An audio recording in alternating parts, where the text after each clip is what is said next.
There are truths that, when spoken, feel like screams echoing in a locked room, and others that, when left unsaid, can save your soul. After 60, not everything needs to be told, not because you have something to hide, but because some things are meant to be shared only with those who've earned the right to hear them. What you reveal becomes exposed. What you protect keeps you grounded. Today, we're going to walk through 9 truths that are better kept to yourself, even if it hurts. Not to live in silence, but to live with power.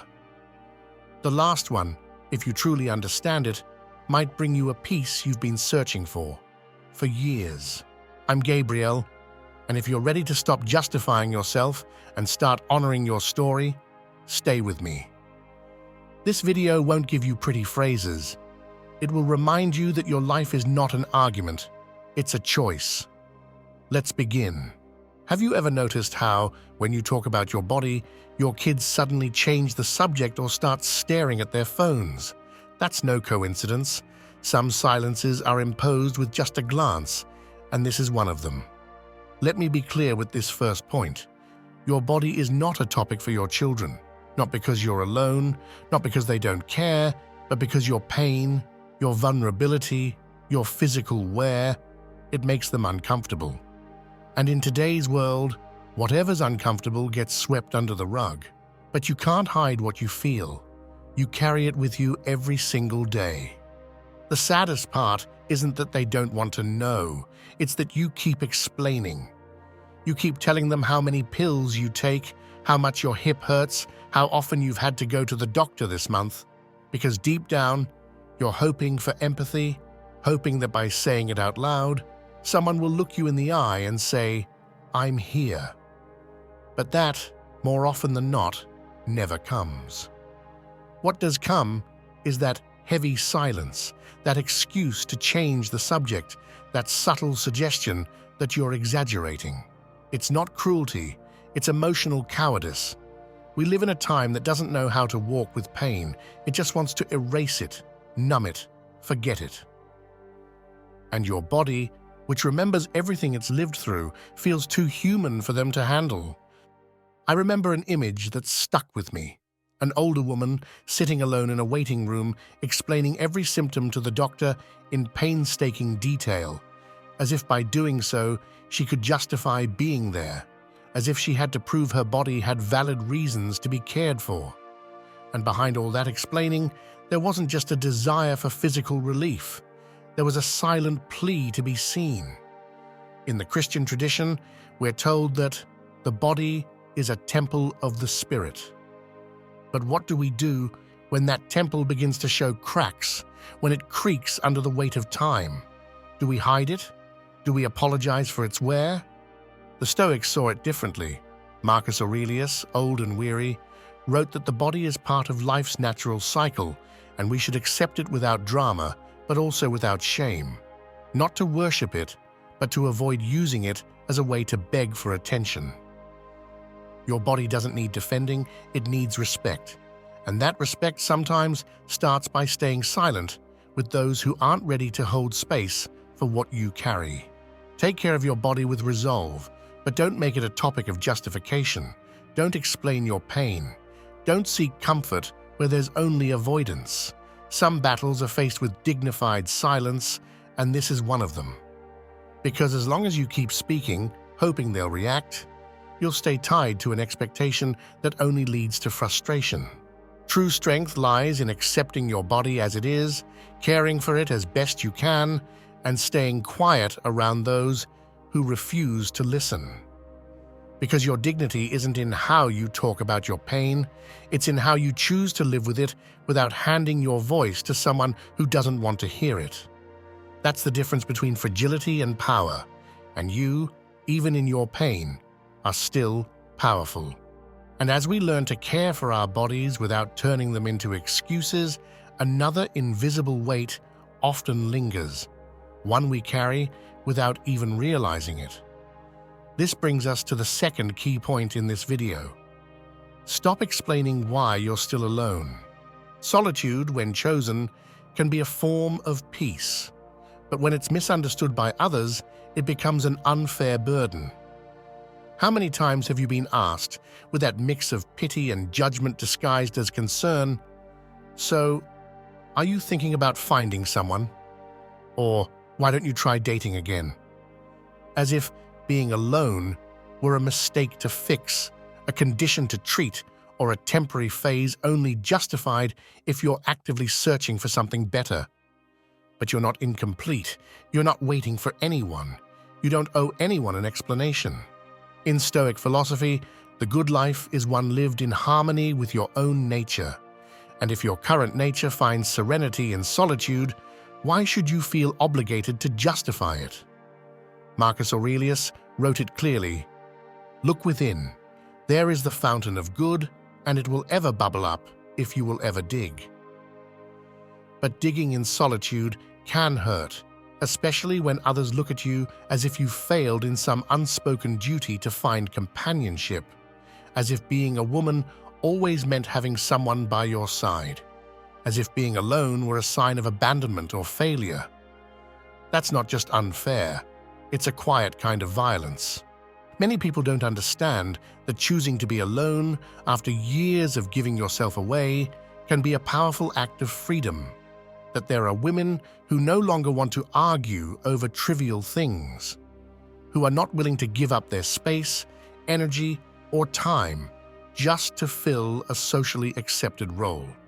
Women who have already raised children, already held everything together, already sacrificed so much. And now, they choose the calm of their own room, the silence of a warm cup of tea, the freedom of sleeping uninterrupted and thinking without needing anyone's permission. But of course, that's not something you say out loud, because when you say it, it makes people uncomfortable. When you stand in your right to be alone without sadness, the world loses its excuse to pity you. And there are people who need to see you as incomplete so they can feel useful, so they can stay in control. But you don't need rescuing. You've already survived abandonment, heartbreak, the wear of the years. You don't owe anyone your reasons. You don't need to explain anything. Think of the figure of the hermit in so many spiritual traditions. She's not the defeated woman hiding from the world. She's the one who steps back to find herself.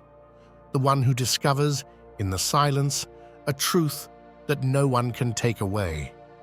Sometimes, your solitude is your temple, and not everyone is invited in. If you feel peace in your own company, if your heart feels calm when you close the door, if you've learned to be with yourself without fear, then you no longer need to convince anyone that it's enough. Let go of that explanation. You don't owe it. You don't need it. Solitude isn't a lack. It's a kind of fullness that only the brave understand. And you, if you've made it this far, are someone who no longer needs to be understood to live with meaning. And as solitude stops being something you need to explain, there's another, even quieter battle many carry day after day without realizing how much it's costing them inside. This brings us to the third point in this video, and this is where everything can start to shift, if you're willing to accept it. Don't reveal how deeply you've been disappointed, because some wounds aren't meant to become conversation topics, not because they aren't real, but because speaking of them with people who don't know how to hold space for your pain is like opening a wound in the middle of dust. What isn't honored gets contaminated. There comes a moment in life when you can no longer keep repeating what others failed to give, what they didn't live up to, what they promised and never followed through on, not because you need to forget it, but because your dignity can no longer depend on being understood. The Stoic path through pain isn't denial or repression, it's transmutation.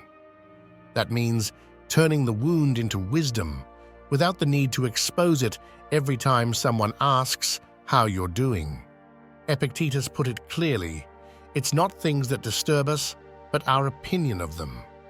And when you make your pain your identity, when you keep telling the story hoping for relief, all you do is anchor it deeper within you. Instead of healing, it settles in. It becomes a narrative, an excuse, a constant shadow. There's something you can do right now. Write a letter you'll never send. Pour into it everything you wanted to say, everything that hurt, everything you hoped for but never received. Then keep it or burn it. But don't explain it. Don't chase after the one who let you down, hoping they'll understand the damage. Because whoever wasn't present in your pain won't be present for your explanation either. Doing this isn't silence out of fear. It's a conscious choice about where to place your truth. The heart, like a garden, needs clean soil to keep growing. You can't keep planting in the rubble of what never was. If this reflection is helping you see things from a new perspective, I invite you to subscribe to the channel and click the like button. We're not here to be entertained. We're here to wake up. I'd love to know which country you're listening from, and if this message resonates with you, leave a comment with the phrase, "I choose my silence." There are still powerful truths ahead, and the last one might just be the most freeing of all. Don't go anywhere. The deepest part is yet to come. After choosing silence with dignity, the soul begins to clear out its most hidden corners. But just when you think you've made room for something new, a quiet trap appears, one that chains you all over again. And now, it's time to talk about the fourth point in this video. Don't apologize for living differently. This is one of the cruelest mistakes because it's so subtle at first. It sneaks in like politeness, like a need to please, to not be a bother. Sorry I can't. Sorry I'm not available. Sorry for putting myself first. Small phrases that seem harmless, but hide a constant surrender to others. And the problem isn't that you're being polite. The problem is that you've spent years apologizing for living on your own terms, as if every personal decision were a selfish act that needed justification. This happens because you've often been made to feel that you only deserve love if you're useful, if you're always available, if you don't make waves. You were raised on guilt. Maybe from a young age, you were taught that others come first. And taken to the extreme, that turns into a kind of invisibility. You start existing only for others. But when you finally decide that you're not going to babysit the grandkids every day, that you won't go to every family gathering where you're only expected to serve, that you won't spend what little you have on other people's problems, then your own freedom starts to scare you. And you feel like you need to explain, to justify, to ask permission to be yourself. Marcus Aurelius reminded us that living in peace means living in alignment, but there's no alignment if every step you take is followed by an apology just for choosing yourself. Living differently after 60 isn't betrayal, it's victory. But not everyone will see it that way. Some will say you've changed, that you're not the same anymore, that you've become selfish.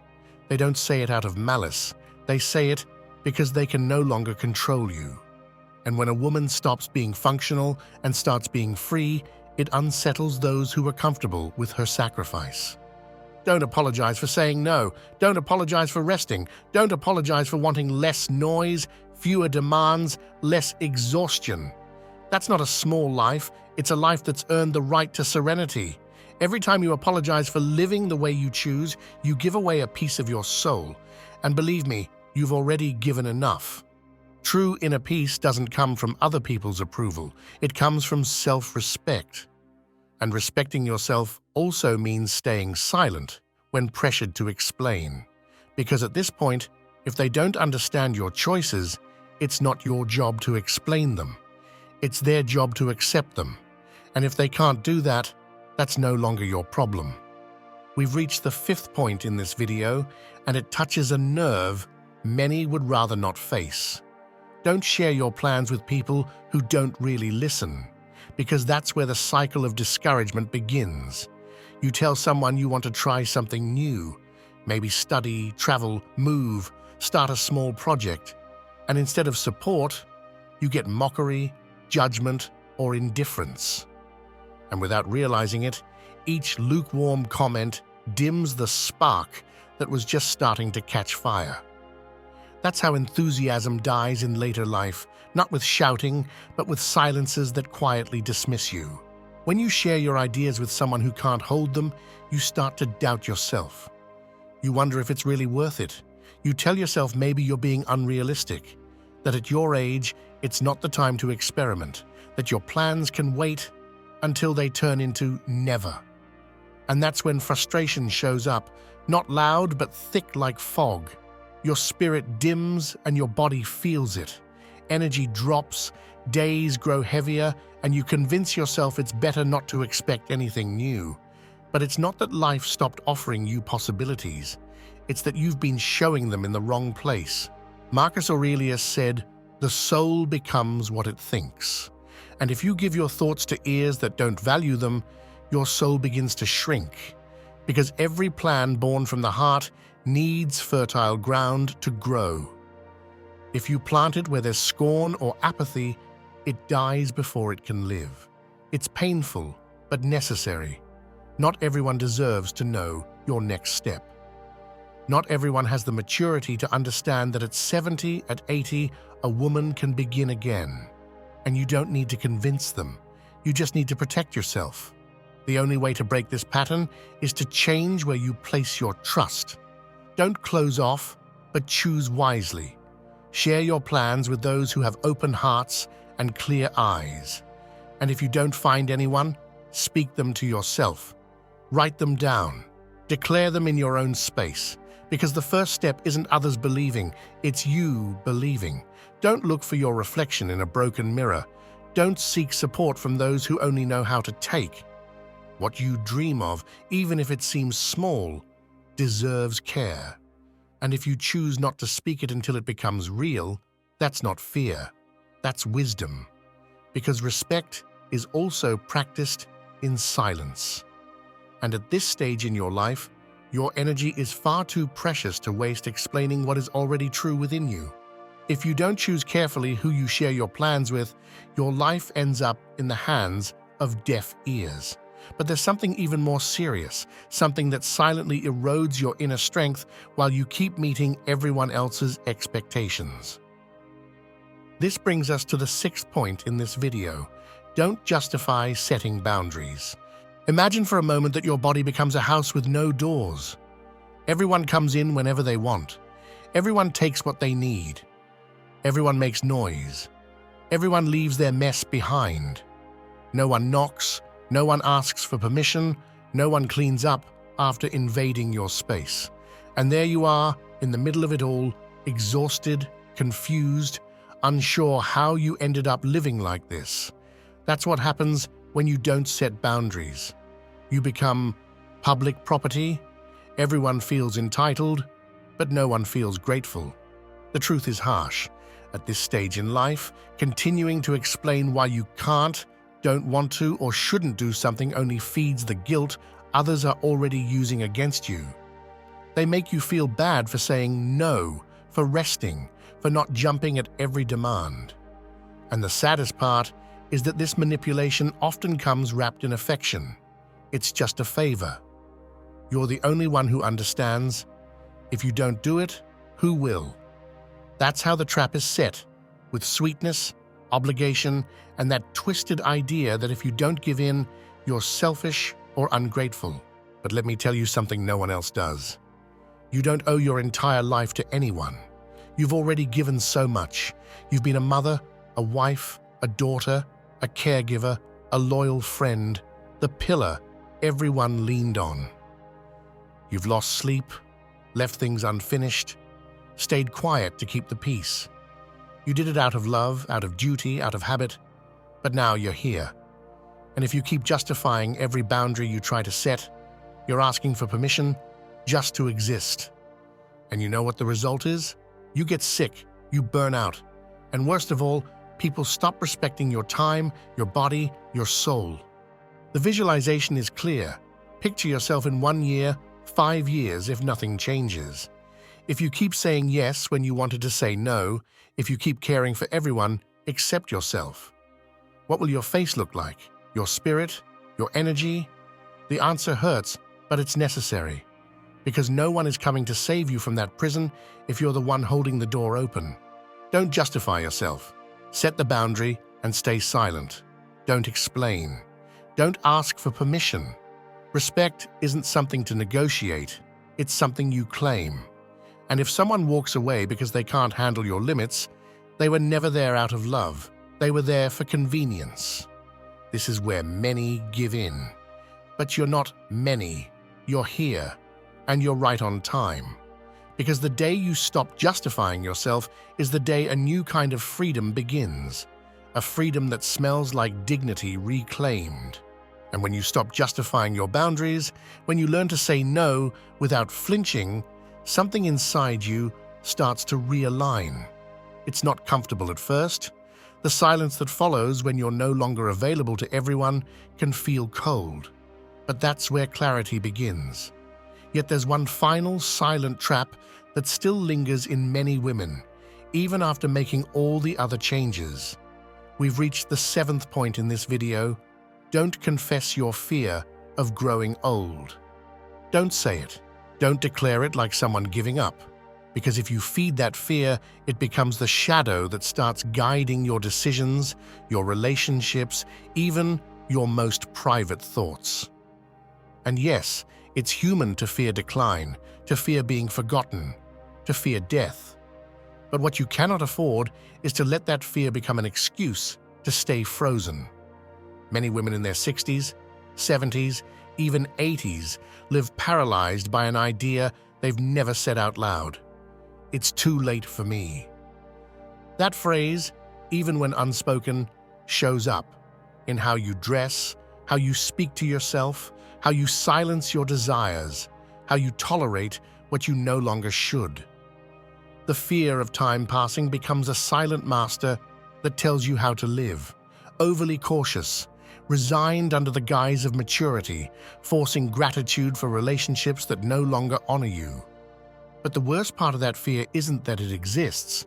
It's that when you name it in front of people who can't hold it, they respond with pity or avoidance, and that, instead of helping, pulls you down further.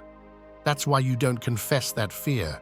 Don't lay it out on the table, face it privately instead. Talk to God if you believe. Talk to yourself if you don't, but don't use it as a reason to give up too soon. Aging is not a sentence, it's a stage. And like any stage, it can be lived in light or in shadow. The light doesn't come from denying your age, it comes from walking with it without asking for permission. Fear becomes your fate when you use it to justify staying stuck. But when you embrace it as part of the journey, it becomes fuel. This isn't about pretending it doesn't hurt to grow older. It's about refusing to build your life around that pain, because fear, if left unchecked, becomes habit. And you weren't born to live on repeat. You were born to leave a mark, even now, even with this body, even in this time that others believe is lost. Transformation begins when you stop naming what holds you back and start acting from what sets you free. And if you haven't done that until now, this can be your first day. You don't need to explain it. You just need to live it. After staring fear in the face without confessing it, after holding the passage of time with quiet dignity, there's no more room for excuses. Because now you know what you don't face, you carry. And what you carry eventually shapes the way you live, even when you say everything's fine. That's why we've come to the 8th point in this video, and it's an uncomfortable truth that many can't bear to hear. Don't talk about your accomplishments unless someone asks. Don't do it. Don't lay out everything you gave, everything you did right, everything you sacrificed, hoping others will recognize it. Because they won't. And when they do, it's often with indifference or that condescending tone that shrinks it down. If you have to convince someone of your worth, you're already giving away something that should never be up for negotiation. Your achievements aren't a campaign, they're roots, and roots aren't shown, they hold you up. But this isn't a call to pride for pride's sake. It's an invitation to make a real shift. Stop looking for validation in places where there are only deaf ears. The action is simple. Today, choose something you've accomplished, big or small, it doesn't matter, and celebrate it quietly. Write it down. Keep it. Build a symbolic altar to it in your mind. But don't use it to prove anything, because the moment your success becomes your defense, you've already lost. The only real victory is needing no defense at all. The mindset to hold this is simple but powerful. Understand that respect isn't requested, it radiates. The woman who stands firm in what she's done doesn't need to repeat it. You can see it in how she walks, in her silence, in the way she refuses to engage in pointless arguments. And if no one asks, it's not because they forgot, it's because your strength makes them uncomfortable. They'd rather see you in service mode, help mode, sacrifice mode, but you're done with that. Your worth doesn't lie in what you give, it lies in who you are. And if they can't see it, don't put it on display.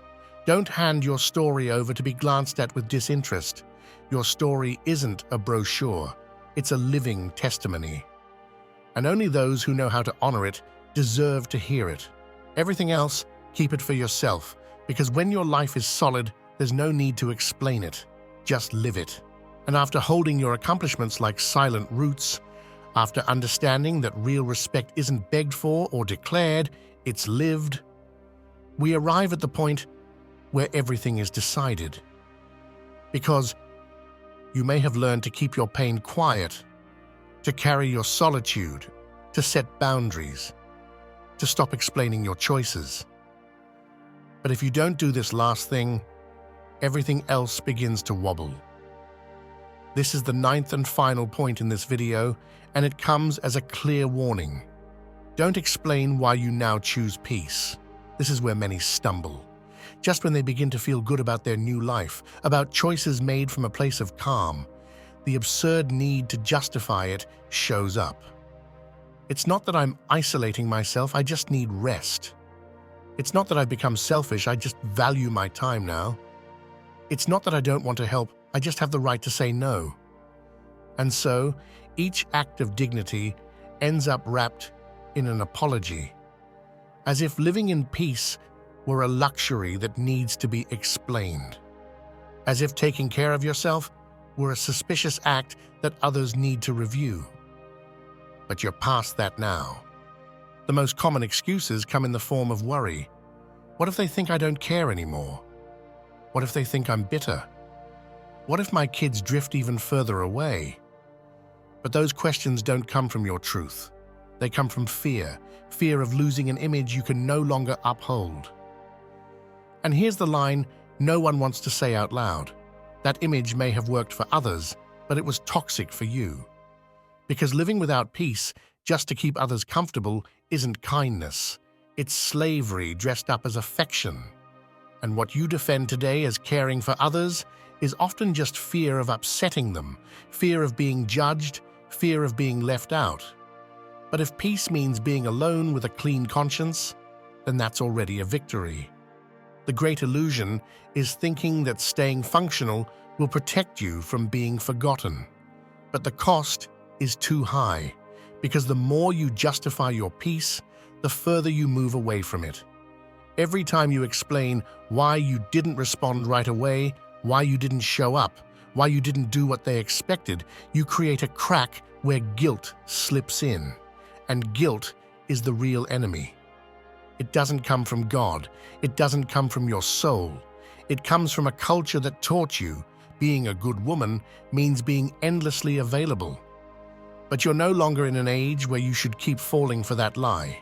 You're at an age where you have the right to rest without asking for permission, to guard your silence without explaining it, to protect your peace like something sacred, with firmness, with presence, with inner authority. So stop explaining. If you step away, do it quietly. If you don't respond, do it calmly. If you choose peace, choose it without a single extra word. Because when peace arrives, it doesn't need defending. It's felt. It stands on its own. It deserves to be honored. And if the world doesn't know what to do with a woman who no longer apologizes for being at peace, then it's the world that needs to adapt, not you. Because after everything you've lived through, the last thing you need is to keep asking for permission to breathe freely. Now is your time. Now is your law. Now is your peace. And that finally needs no explanation. If you've made it this far, it's not out of curiosity. It's because you're tired of living halfway, of giving ground, of explaining yourself to people who don't deserve it. And even if these 9 truths stung, they also revealed something essential. You're still on time. Not to go back, but to draw a clear line between who you were forced to be and who you now choose to become. There's no more room for denial, no more space for passive waiting. Transformation begins when you choose silence, not out of fear, but out of strength. When you stop trying to convince anyone, stop justifying your peace, stop chasing approval, and that, for many, is still unacceptable. That's why not everyone makes it to this point. But you did, and that means you're ready for something deeper than comfort. You're ready for direction. I want you to leave a comment with the phrase, "My silence is power," and let me know what country you're watching from. This isn't just a slogan, it's a clear sign that you're awake, that you're taking charge of what you allow and what you withhold. I'm Gabriel, and this channel exists for one strong reason: to offer truth to those who are done with half-truths. Here in the Stoic Garden, I won't promise you an easy life, but I will promise a life lived with clarity, with respect, and with direction. Because you didn't come this far to be entertained. You came to rise, to face what's still ahead, and decide that this next chapter belongs to you, not to anyone else. Subscribe now if you haven't yet, not out of obligation, but because this is a space for women who've decided to stop waiting for permission to exist. Share this video with someone who also needs to wake up, even if it makes them uncomfortable. Because sometimes, one timely phrase can change the course of a life. And if you feel this message stirred something inside you, don't leave it on pause. Choose one of the videos on screen and keep going. Because if one thing is clear after today, it's that the conversation that matters most is just getting started.